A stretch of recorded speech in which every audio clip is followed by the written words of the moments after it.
यह कहानी एक रात की है, जब गहरे अंधकार में घिरी रास्ते पर एक यात्री गाड़ी से जा रहा था। यह यात्री एक अज्ञात स्थान की ओर बढ़ रहा था, जहां सुनसानी हड्डी घातक और खौफनाक घटनाओं की बड़ी खबरें मिली जा रही थीं। गाड़ी का इंजन गहरे रात की चुप्पी को भेदते हुए यात्री एक बड़े और पुराने हवेली के सामने पहुंचा। हवेली की बड़ी दरवाजे बंद थे और ये इसे और भी भूतिया बना रहा था। यात्री ने अपनी गाड़ी को रोका और विचार किया कि क्या वह इस हवेली का अन्वेषण करे। हवेली का माहौल अजीब था और यात्री ने खुद को वहां की भूतिया माहौल में घेरा महसूस किया। धीरे धीरे वह हवेली की ओर बढ़ता हुआ बड़े हॉल में पहुंचा, जहां एक पुरानी चांदनी बूटी की चमक से सजा हुआ दरवाजा खुला हुआ था। यात्री ने अचानक गाड़ी की चाबी में एक अजीब सी ध्वनि सुनी, जैसे कि किसी की हंसी हो रही हो। वह दरवाजे की ओर बढ़ा और देखा कि हवेली के अंदर कुछ अजीब और भूतिया हो रहा था।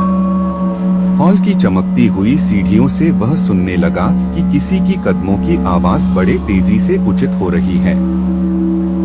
यात्री ने सोचा कि यह आवाज वहां के किसी पुराने और अजीब रहस्य को दर्शाने का संकेत हो सकता है। चढ़ते हुए वह एक अंतर्निहित कमरे में पहुंचा, जहां एक पुरानी और अजीब चित्र की ताकत थी। चित्र में एक सुंदर सी औरत दिख रही थी, जिसके पास खूबसूरत हीरे थे। लेकिन उस औरत की आंखें उग्र थीं और उसका चेहरा विकटता से भरा हुआ था। यात्री ने धर्मगुरु की आवाज सुनी, तुम यहाँ कैसे आए हो? तुम्हें यहाँ नहीं होना चाहिए। यात्री ने अचानक समझा कि यह आवाज कहीं से उचित हो रही है और वह यही एक भूतिया हवेली है जिसका सामना कर रहा है।